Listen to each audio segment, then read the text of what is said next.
근데 어머님, 저 임신해서 많이 힘들잖아요. 그래서 미리 산후조리원을 예약하려고 하는데 2주에 1,000만 원짜리래요. 산모도 아기도 아주 편하게 지낸다네요. 뭐야? 1,000만 원짜리? 아니, 그건 엄청 재벌들이나 부자들이 가는 곳 아니야? 나는 그런 거 처음 들어본다. 아니에요, 어머니. 동네에서 하는 산후조리원도 2주에 500만 원은 금방이에요. 요즘 1,000만 원씩 하는 곳들은 그렇게 대단한 것도 아니에요. 그리고 조리 잘해야 애기도 엄마도 건강한 거 아시잖아요. 며느리의 말에 강 씨는 속이 무척 상했습니다. 이미 신혼집과 태교 여행으로 아들 부부에게 지원할 수 있는 최선을 다했다고 생각했는데 이제는 산후조리원까지 요구하는 며느리의 태도에 실망스러움을 감출 수 없었습니다. 네가 말하는 고급 산후조리원이 대체 어떤 곳인지 모르겠지만 1,000만 원은 너무 큰 돈이야. 내가 지금 너희를 위해 이 정도로 최선을 다하고 있다는 걸 알아줬으면 좋겠다. 며느리는 강 씨의 답을 듣고는 조금 삐친 듯 표정을 바꿨습니다. 어머님, 제가 이런 부탁을 드린 것도 저희 아기 때문이에요. 저도 힘들고 어머님도 손주를 위해서라면 이해해 주실 거라 생각했는데 너무 섭섭하네요. 섭섭하다니? 나야말로 섭섭하다고 말해야 될 것 같은데 그걸 당연히 내가 해줘야 한다는 법이 있냐? 사돈네는? 아니면 그렇게 정 필요하면 니들이 돈 모아서 하던지 아직 시간이 좀 있잖아. 솔직히 돈이 있다고 해도 나는 그 금액은 이해가 안 돼. 제 주변 시어머니들은 다 해주시던데 제가 이상한 게 아니고요. 사회 분위기가 그래요, 어머니. 주변에 물어보세요. 요즘 다들 그렇게 해주는데? 며느리의 이런 말에 강 씨는 순간적으로 기분이 상했고 더 얘기하지 않고 전화를 끊었습니다. 그런데 참 희한하게도 며느리는 1,000만 원짜리 산후조리원 화제를 끝으로 강 씨와 서서히 거리를 두기 시작했습니다. 평소 같으면 전화 한 번으로 시시콜콜한 이야기를 늘어놓으며 강 씨와 소통을 하더니 산후조리원 지원 문제에 대해 확답을 주지 않자 삐친 듯 연락을 끊어버렸던 것입니다. 그렇게 살갑게 굴고 애교를 부릴 땐 언제고 어느 때부턴가 며느리는 슬슬 강 씨에게 선을 넘나들기 시작했습니다. 사실 이보다 앞선 몇 주 전에도 며느리로부터 전화를 받고 황당한 이야기를 들었습니다. 그때 수긍했던 게 이런 사태를 불러온 것일까요? 어머님, 저희 아기 태명을 제주로 지었잖아요? 그런데 신혼여행도 못 갔으니 이번에 태교 여행 겸 유럽으로 2주만 다녀오고 싶어요. 연말에 너무 로맨틱하고 좋을 것 같아요. 이번에 저희 좀 보내주시면 안 될까요? 갑작스러운 며느리의 말에 강 씨는 무척 놀랐습니다. 혼전 임신으로 몸조심해야 한다며 신혼여행조차 생략하고 간소하게 결혼식을 올린 건 며느리와 아들 부부의 선택이었습니다. 당시 강 씨는 아기를 우선으로 생각하는 게 중요할 거라 생각했고 이해했지만 이제 와서 태교 여행이라는 이유로 왜 갑자기 신혼여행을 대신하겠다는 걸까요? 그건 지들 사정이지. 내가 신혼여행을 가지 말라고 한 것도 아닌데 이제 와서 뱃속 아기 핑계를 대며 태교 여행으로 둔갑시키다니. 강 씨는 속으로 답답한 마음을 억누르며 생각했습니다. 어머님, 이번 여행은 우리 아기에게 정말 특별한 선물이 될 거예요. 며느리는 밝은 목소리로 말을 이어갔습니다. 엄마인 제가 좋은 거 많이 보고 해야 애기도 좋은 영향을 받잖아요. 할머니가 이렇게 좋은 여행 보내준 거라고 애기한테 계속 말해줄 거예요. 그럼 얘가 할머니를 얼마나 좋아하겠어요. 태명도 유럽이로 바꿔볼까요? 처음에는 며느리의 애교 섞인 태도에 강 씨도 피식 웃으며 넘기려 했습니다. 그러나 곧 이어지는 며느리의 요구 금액에 귀를 의심할 수밖에 없었습니다. 어머님, 이번 여행에 800만 원 정도 들 것 같은데요. 어머님께서 600만 원만 도와주시면 나머지는 제가 어떻게든 해볼게요. 뭐? 800만 원이나? 네. 그리고 요즘 다들 첫 손주 태교 여행은 시댁에서 해주신다던데요. 이건 저희 애기 제주를 위한 일생의 소원이에요. 제주야, 우리 할머니한테 유럽으로 보내달라고 말해보자. 며느리의 말에 강 씨는 속으로 한숨을 내쉬었습니다. 대체 다른 집 시댁은 어쩌고 저쩌고 비교나 하고 있으니 그걸 왜 나한테 얘기하는 건지 이해가 안 갔습니다. 너무 당황스럽고 어이가 없었지만 강 씨는 늙음하게 얻은 며느리로부터 손주가 곧 태어난다는 기대감을 갖고 있기는 했습니다. 강 씨는 80이 다 돼가는 나이고 아들은 40이 넘었으니까요. 이제 막 20대 후반인 며느리의 철없는 행동을 나름은 이해하려 애썼습니다. 하지만 800만 원 전액을 지원하는 건 무리라는 생각이 들었습니다. 400만 원만 도와줄 테니 나머지는 니네들이 알아서 해봐. 나는 유럽은 커녕 제주도도 칠순 때 용기 내서 갔다 온 사람이야. 그런 사람한테 해외여행비를 다 내달라니 너무 부담스럽지. 그런데 며느리는 곧바로 불만을 드러냈습니다. 네? 겨우 400만 원이요? 그럼 나머지는 저희가 다 부담하라는 거잖아요? 에이, 어머니. 첫 손주인데 그것도 못 해주세요? 너무하세요. 삐친 듯한 며느리의 말에 강 씨는 속이 상했습니다. 겨우 400만 원이라고? 강 씨는 그 말을 곱씹으며 한숨을 쉬었습니다. 손주를 위해 최대한 배려했다고 생각했지만 며느리는 이를 전혀 고맙게 여기지 않는 듯 보였습니다. 어쨌건 그 와중에도 투덜거리며 돈을 받아 챙긴 며느리는 아들과 함께 유럽으로 떠났습니다. 그리고 여행 중에도 사진을 보내왔습니다. 어머님, 저 오늘 에펠탑 앞에서 사진 찍었어요. 너무 예쁘죠? 우리 애기도 이 사진 보면 정말 좋아할 거예요. 할머니 덕분에 여기 온 거라고 제가 몇 번이나 말해줬어요. 하지만 강 씨가 받은 사진 속 며느리의 모습은 여느 관광객과 다를 바가 없었습니다. 태교 여행이라더니 아기를 위해 무언가를 하는 장면은 없고 오히려 여행과 쇼핑을 즐기는 장면만 가득했습니다. 강 씨는 며느리의 이런 부산스러운 행동들이 썩 마음에 들지 않았습니다. 2주 뒤 며느리는 유럽 여행에서 돌아왔습니다. 그리고 강 씨에게 작은 상자를 건넸습니다. 어머님, 이거 유럽에서 사온 화장품이에요. 쓰시면 피부가 정말 좋아지실 거예요. 겉으로는 감사한 마음을 전했지만 강 씨는 속으로 선물조차 진심으로 받아들이기 어려웠습니다. 여행 경비를 지원받고도 불만을 표했던 며느리가 보낸 선물은 오히려 마음을 더 복잡하게 만들었습니다. 이렇게 철이 없고 어디로 튈지 몰라 늘 불안한 며느리를 드리게 된 건 어찌 보면 강 씨에게 어떤 컴플렉스가 있어서 그럴 수도 있습니다. 올해로 78세인 강영자 씨는 평소 아들 이야기를 꺼낼 때마다 답답한 마음이 앞섰습니다. 40대를 넘긴 아들은 워낙 내성적이고 소극적인 성격 탓에 여자를 만날 기회조차 없었습니다. 강 씨는 아들이 평생 혼자 살까봐 늘 걱정이었습니다. 그러던 어느 날 아들이 밝은 얼굴로 집에 와서 말했습니다. 엄마, 여자친구가 생겼어요. 소개로 만났는데 정말 괜찮은 사람이에요. 아들의 말에 강 씨는 오랜 걱정이 풀리는 듯 가슴이 뭉클했습니다. 그러나 그 기쁨은 오래가지 않았습니다. 여자친구 이야기를 들은 지 석 달 만에 아들은 결혼을 하겠다고 선언했습니다. 엄마, 결혼하려고요. 아기가 생겼어요. 갑작스러운 소식에 강 씨는 말을 잃었습니다. 결혼도 빠른데 혼전 임신까지 겹쳐서 마음이 복잡했습니다. 그래도 아들의 단호한 태도에 강 씨는 결국 수긍할 수밖에 없었습니다. 책임져야죠. 엄마도 한번 만나보시면 그 친구가 정말 괜찮은 사람이라는 걸 아실 거예요. 예비 며느리는 28살로 아들과는 무려 13살 차이가 났습니다. 나이 차이가 많아 걱정됐지만 막상 만나보니 외모도 뛰어나고 애교 많은 성격이라 강 씨는 안심했습니다. 어머님, 저희 아기 태명도 미리 지어봤어요. 제주 어때요? 마음에 드시죠? 제주도 여행 갔다가 생겼거든요. 그래서 오빠랑 이렇게 이름 짓기로 했어요. 어째 조금 푼수 같은 부분도 있다고 생각했지만 첫 만남에서 며느리는 밝고 순수한 모습으로 강 씨의 마음을 사로잡았습니다.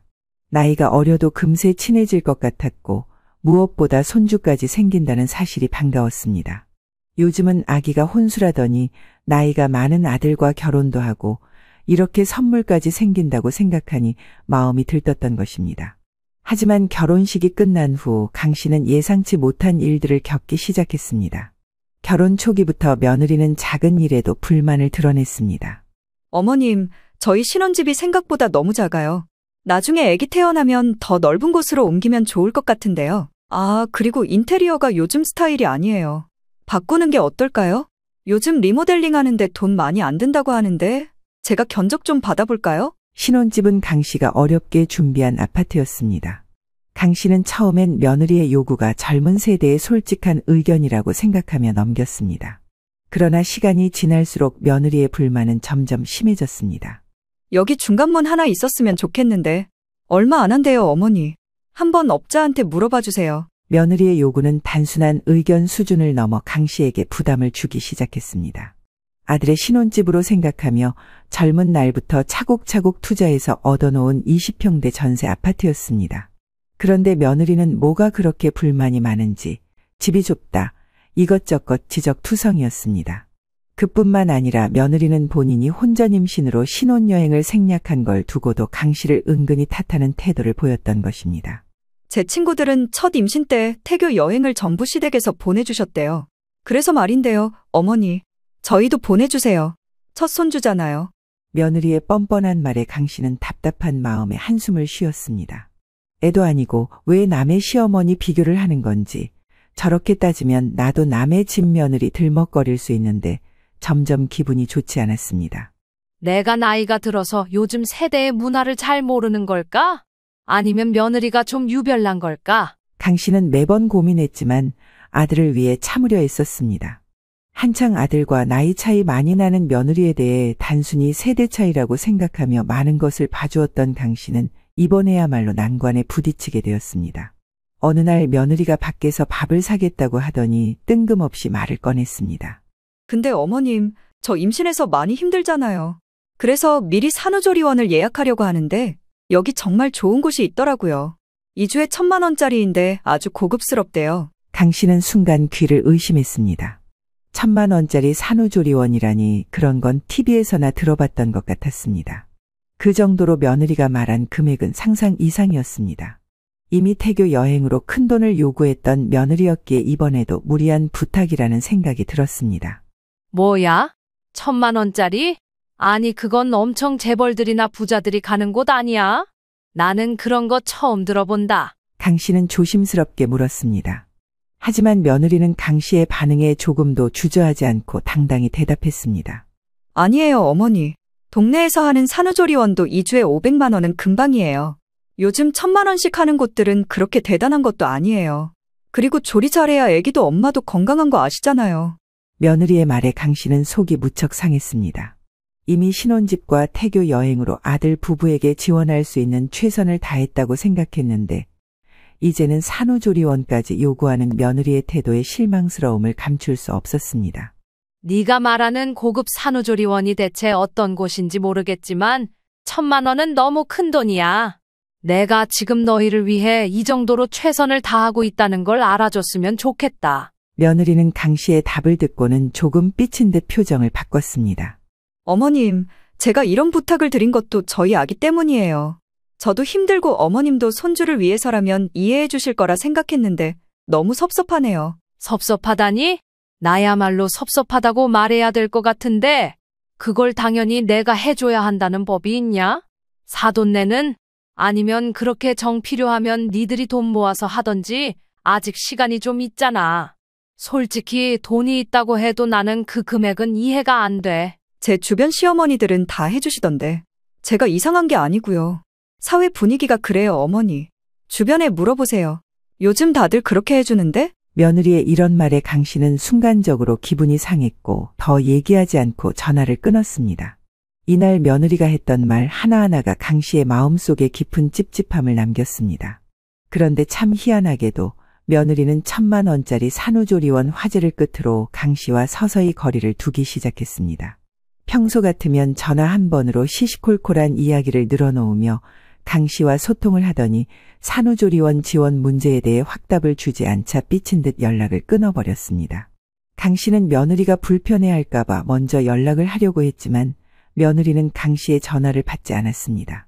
아이고, 어지간히 어린 며느리 들여가지고 이렇게 눈치 보고 맘고생을 해야 하다니 뭐가 그렇게 상전이라고 이렇게 비싸게구나. 강 씨는 속으로 생각하면서도 어쨌건 임신한 며느리에게 음식을 만들어 전해주기로 했습니다. 조리원 얘기를 꺼내기 전 며느리가 워낙 강 씨의 음식을 좋아하기도 했고 감자탕을 크게 들통으로 끓여서 갖다 주기로 했기 때문입니다. 그런데 음식을 전하려고 전화를 했지만 며느리는 여전히 강 씨의 전화를 받지 않았습니다. 한 통 끓여두었는데 식어가는 감자탕을 보며 강 씨가 몇 번이고 전화를 시도하자 며느리는 결국 피곤한 목소리로 전화를 받았습니다. 어머님, 저 요즘 너무 힘들어요. 오늘도 병원에 다녀왔는데요. 감기도 심하게 걸렸고 선생님이 저보고 많이 쉬어야 되고 누워있으라고 하셨어요. 제가 요즘 너무 힘들어서 이대로는 출산도 힘들 거라네요. 자고로 아기 낳으면 좋은 데서 조리해야 한다는데 다른 거 말고 조리원 좀 다시 생각해봐 주세요. 뭐라고? 아니, 몸이 안 좋다는 거냐? 네, 그러니까 조리원은 꼭 생각해봐 주세요. 심각하게요. 아셨죠? 아니, 지금 몸이 안 좋은데 무슨 조리원부터 얘기를 하는 거야. 당장 병원부터 가야지. 지금이라도 가볼 테냐? 강 씨는 조심스럽게 며느리에게 병원에 동행하겠다고 말했습니다. 그러나 며느리는 강 씨의 제안을 단호히 거절했습니다. 아니에요, 어머니. 저 몸이 너무 힘들어서 집에서 그냥 쉬고 싶어요. 괜찮아요. 신경 쓰지 마세요. 며느리의 대답에 강 씨는 더 이상 말을 잇지 못했습니다. 그러나 며느리가 계속 몸이 안 좋다고 하니 강 씨는 마음속에 찝찝함과 걱정이 동시에 밀려왔습니다. 솔직히 말해 여러모로 당돌한 며느리가 걱정된다기보다는 그 안에 있는 아기가 걱정되는 게 사실이었습니다. 강 씨는 다음 날 아침 아들에게 전화해서 며느리가 괜찮냐고 물었습니다. 그런데 이때 강 씨는 귀를 의심할 만한 내용을 듣게 되었습니다. 뭐라고? 감기약을 먹었다고? 아니, 임신한 애가 감기약을 먹으면 어떡해? 누가 그래? 제정신이야? 그러자 아들은 어리둥절한 상태로 너무나 덤덤하게 얘기했고 이 말을 듣자마자 강 씨는 더더욱 혼란에 빠졌습니다. 감기약 먹어도 되는 거 아니야? 나는 잘 몰라서. 이 사람 말로는 어제 병원 갔더니 감기 심하게 걸려서 병원에서 약 받아왔다던데. 이 말을 듣고 깜짝 놀란 강 씨는 어쩔 줄을 몰라 발을 동동 굴렀습니다. 미쳤어, 미쳤어. 감기약을 먹으면 어떡해? 안 되겠다. 내가 확인해봐야겠다. 뭐야? 엄마 그럼 한번 확인해봐줘. 나도 무슨 소리인지 모르겠네. 그리하여 강 씨는 며느리가 다니고 있는 현재 본인 집에서 가까운 대형 산부인과로 쫓아갔습니다. 접수 데스크에 다가선 강 씨는 떨리는 목소리로 말을 꺼냈습니다. 안녕하세요. 제 며느리가 여기서 진료를 받았다고 했는데요. 임신 중인데 감기약을 처방받았다고 해서요. 너무 걱정돼서 왔습니다. 접수 직원은 강 씨를 바라보며 물었습니다. 산모분 성함이 어떻게 되시나요? 김수진이에요. 제 며느리인데요. 저희 아들이 저보고 병원에 와서 한번 확인해 보라고 했습니다.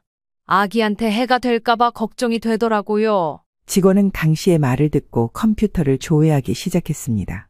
잠시 뒤 직원은 의아한 표정을 지으며 고개를 저었습니다. 죄송하지만 말씀하신 분 이름으로 산모로 등록된 기록은 없네요. 최근 진료 기록도 확인되지 않습니다. 그 말을 듣는 순간 강 씨는 속이 얼어붙는 듯한 충격을 받았습니다. 기록이 없다고요? 그럴 리가 없는데요. 분명 어제 여기서 감기약을 처방받았다고 했어요. 우리 며느리는 계속 이 병원을 다녔어요. 다시 한번 확인해 보실 수 있을까요? 직원은 다시 한번 조회했지만 결과는 같았습니다. 확인해봤는데 해당 이름으로 산모로 등록된 기록도 없고 약 처방 기록도 없는데 감기약 처방이 꼭 나쁜 건 아니고 임산부분들 주수 따라서 달라지기는 해요. 그런데 일단 여기 기록이 없으신데요? 혹시 병원을 착각하신 건 아닌가요? 강 씨는 순간 어안이 벙벙했습니다. 아니요. 며느리가 분명히 여기라고 했어요. 감기약 얘기를 하면서 여기서 처방받았다고. 직원은 정중하게 말했습니다. 다시 확인해봤지만 기록은 없습니다. 혹시 다른 병원에서 진료를 보신 건 아닌지 확인해 보시는 게 좋을 것 같아요. 강 씨는 병원을 나서며 한동안 멍한 상태로 서 있었습니다. 병원 기록에 며느리의 이름조차 없다는 사실에 모든 것이 거짓말이라는 의심이 강하게 들기 시작했습니다. 설마 임신 자체가 거짓말은 아니겠지라는 생각이 스쳐가면서도 그럴 리가, 그건 정말 말도 안 된다는 생각이 들었습니다. 고개를 아주 세차게 흔들어댔습니다. 그럼에도 이상한 게 한두 가지가 아니었던 것입니다. 임신 중 감기약을 먹는다니, 이 와중에도 며느리는 연락도 안 되고 병원에서는 며느리가 다녀간 적이 없다고 하고 이제 방법은 하나밖에 없었습니다. 며느리 본인과 직접 마주해서 이 상황을 확인해 보는 수밖에 없었습니다. 그러나 며느리에게 전화를 걸어 사실을 확인하려 했지만 여전히 연결이 되지 않았습니다. 일단 강 씨는 급한 대로 아들에게 전화를 걸었습니다. 너희가 병원 다닌다고 해서 내가 직접 확인해 봤는데 이상한 점이 있어. 며느리 병원에 진료 기록이 없는 것 같더라. 그러나 아들은 강 씨의 말을 가볍게 넘겼습니다. 뭐? 에이, 엄마, 그럴 리가 없어. 그냥 병원에 뭐 착오가 있었겠지. 감기약 때문에 엄마 많이 놀란 것 같은데. 내가 일단 이따 집에 가서 다시 알아볼게요. 아들의 반응에 강 씨는 더 이상 말을 잇지 못했습니다. 하지만 강 씨는 이렇게 된 이상 더 기다릴 수가 없었습니다. 이건 단순한 일이 아니야. 아무리 생각해도 느낌이 이상해. 내가 직접 확인하지 않으면 안 되겠어. 강 씨는 곧장 아들 부부 신혼집으로 찾아갔습니다. 문을 두드리며 단호한 목소리로 외쳤습니다. 문 열어라. 나 왔다. 너 왜 이렇게 연락이 안 되냐? 문 좀 열라고. 며느리는 갑작스러운 시어머니의 방문에 당황한 기색이 역력했습니다. 문을 열고 나온 며느리는 강 씨를 보며 어색한 미소를 지었습니다. 어머님, 이렇게 갑자기 오시다니. 무슨 일이세요? 연락도 못 받았는데요. 너 핸드폰이나 열어서 좀 봐라. 내가 전화를 지금까지 숱하게 했는데 한 통도 안 받았잖아. 고장 난 거 아니냐? 아, 저 몸이 안 좋아서 자느라 몰랐어요. 무슨 일이신데요? 됐고, 나 오늘 네가 다닌다는 산부인과 갔었다. 감기약을 줬다길래 놀라서 뛰어갔더니 황당한 게 너라는 산모가 여기 온 기록이 없다는데 다니는 병원 거기 맞는 거 아니었냐? 네? 아, 당연히 맞죠. 어머니, 뭔가 착오가 있었나 본데요. 그런데 자꾸 아니라잖아. 하여간 내가 이래저래 신경 쓰여서 잠도 못 잤어. 병원을 옮기던지 뭐던지 아무튼 지금 당장 병원을 가보자. 가서 확인하면 되잖아. 그러자 며느리는 표정이 조금 이상해졌고 강 씨 역시 이때부터 며느리를 주시해서 관찰했습니다. 네? 저 조금 쉬고 싶은데요. 다른 날 갈게요. 오늘은 좀 잤으면 좋겠어요. 임산부가 몸이 그렇게 안 좋은데 그냥 있으면 어떡해? 홀몸이 아니잖아. 얼른 가서 확인해봐야지. 그런데도 며느리는 우물쭈물했고 강 씨는 여기서 심호흡한 다음 말했습니다. 설마? 혹시나 해서 말인데 너 진짜 임신한 거 맞는 거지? 나도 물어보면서 참 당황스럽다만 확실하게 얘기해라. 네? 어머니 무슨 말씀이세요?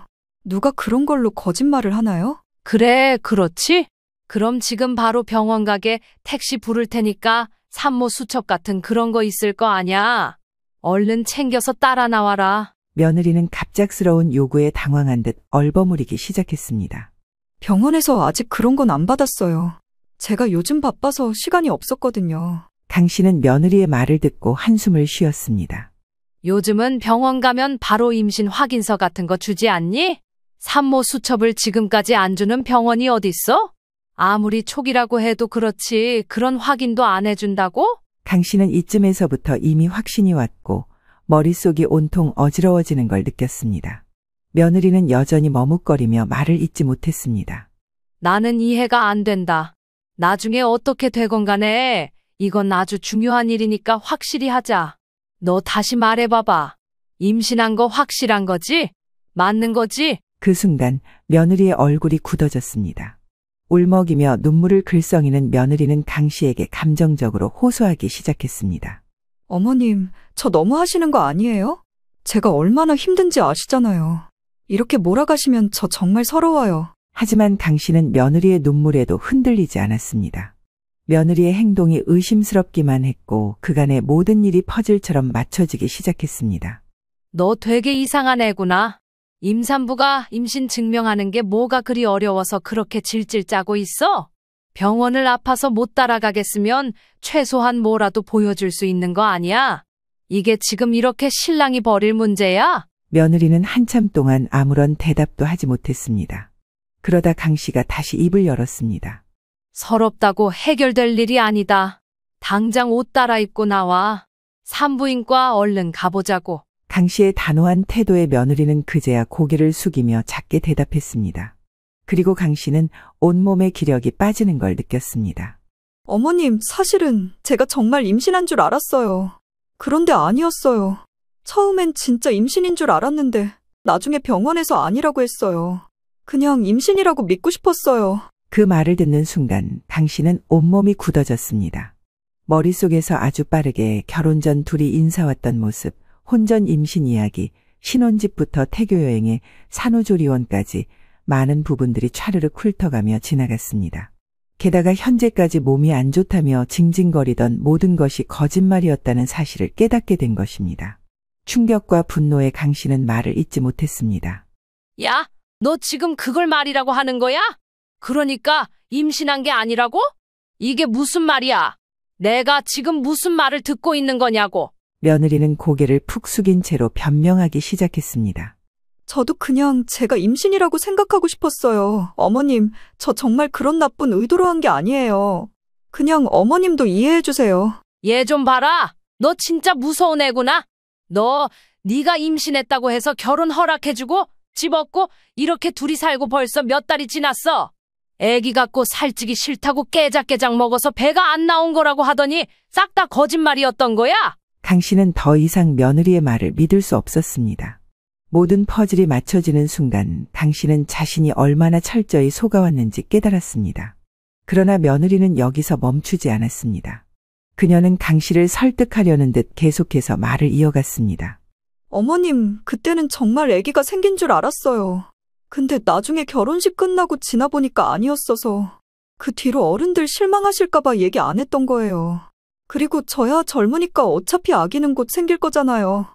그러니까 괜찮지 않나요? 이거 진짜 맹랑한 녀석이네. 너 지금 어른을 네 손바닥에 놓고 놀리고 있는 거야? 그럼 뭐야? 태교 여행은 뭐고 1,000만 원짜리 산후조리원은 무슨 낯짝으로 요구한 건데? 며느리는 침울한 얼굴로 있다가 돌연 고개를 확 들더니 당당한 표정으로 대답했습니다.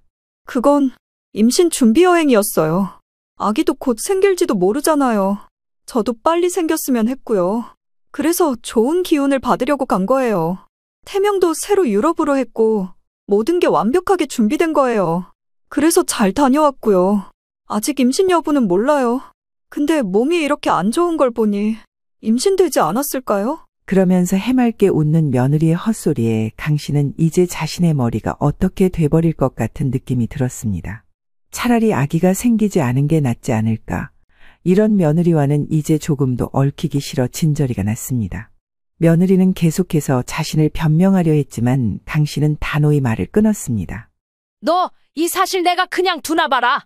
너 내가 가만두지 않을 거다.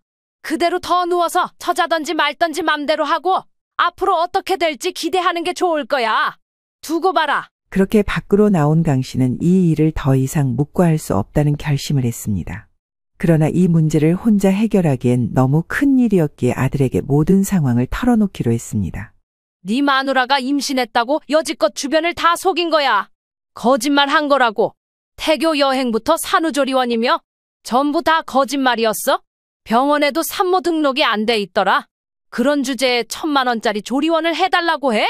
어떻게 될지 알고. 사람을 우습게 봐도 유분수지? 아들은 처음엔 믿지 못한 듯 놀란 표정을 지었습니다. 엄마, 그럴 리가 없어. 그게 다 거짓말이라고. 왜 그런 걸로 거짓말을 하겠어? 이게 진짜 있었던 일이라고? 그러나 강 씨가 병원에서 확인한 기록과 며느리의 태도 그리고 그녀가 끝내 자백했던 이야기를 하나하나 설명하자 아들도 충격에 빠졌는지 한참을 아무 말도 못하고 한숨을 내쉬었습니다. 그럼 태교 여행은 뭐였다는 거야? 진짜 임신한 줄 알았는데 아니었다고? 가서 애기 옷도 보고 했었는데. 거짓말이래. 태교 여행이 아니라 임신준비 여행이라더라. 세상에 임신 여부를 일일이 쫓아다니면서 확인해야 하는지 나는 몰랐지. 그리고 너 진짜 몰랐어? 네 마누라가 나한테 1,000만 원짜리 조리원 해달라고 한 거. 그러자 아들은 여기서 한층 더 충격적인 사실을 내놨습니다. 몰랐어. 진짜 몰랐는데 그런 얘기를 했단 말이야. 강 씨는 아들의 말을 듣고 속이 더 답답해졌습니다. 결혼 당시에도 며느리의 혼수는 1,000만 원 남짓이었고 강 씨는 어린 20대의 며느리가 준비한 게 적더라도 이해하려 애써 참았습니다. 아직 사회초년생이고 집이 여유가 없다고 했으니 혼수 마련하기 힘들었겠지. 그래도 우리 아들이 집도 있고 하니까 둘이 알아서 잘 살겠지. 그렇게 스스로 위로했지만 이번 일은 도저히 이해할 수 없었습니다. 그냥 단도직입적으로 말하자면 우리가 속은 거야. 속은 거라고. 이건 다시 바로 잡아야 해. 엄마, 이런 일이 일어날 줄 몰랐어. 그동안 아내가 하는 말은 다 믿고 웬만한 일은 다 넘어갔는데 어린이 철이 없다고 생각하면서도 그냥 다 예쁘게 봐주고 했는데 너무 크게 선을 넘었네. 아들은 이대로 며느리와 더는 살 수 없겠다는 결론을 내렸고 그 사실을 듣자마자 강 씨도 결심이 섰습니다. 아들은 아들대로 회사에서 출발했고 강 씨는 또다시 택시를 타고 아들 부부 신혼집으로 향했습니다. 그리고 집에 도착하자마자 단호한 목소리로 며느리를 불렀습니다. 네가 지금까지 무슨 짓을 했는지 알고 있냐? 이 집에서 더는 네 철없는 요구를 들어줄 수 없어. 말이 좋아 철부지지. 솔직히 이건 사기꾼이야. 너 우리가 법으로 고소해도 할 말 없는 거라고. 며느리는 강 씨의 말을 듣고도 적반하장의 태도로 반응했습니다. 어머님, 아기도 곧 생길 텐데 갑자기 이렇게 몰아세우시는 게 어딨어요? 앞으로 어떻게 하시겠다는 건데요? 짐 싸서 나가. 너는 이 집에 있을 자격이 없어. 여기서 반박하려는 며느리의 앞을 가로막은 건 엄청난 속도로 운전해서 집으로 뛰어든 아들이었습니다. 수진아, 우린 안 되겠다. 엄마한테 얘기 다 들었어.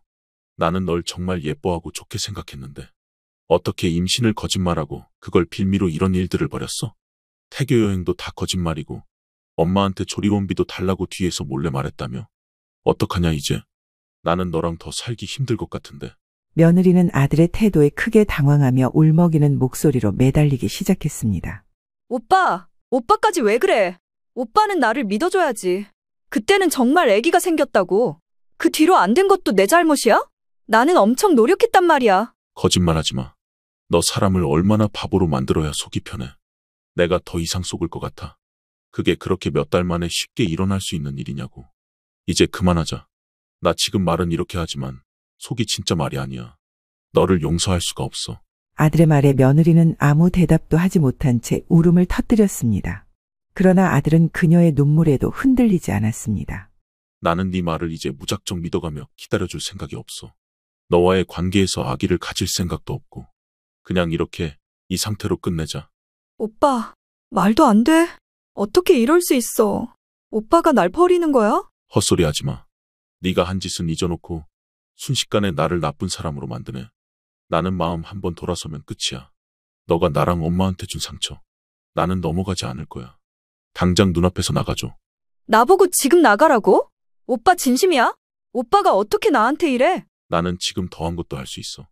지금 그냥 나가는 게 좋을 거야.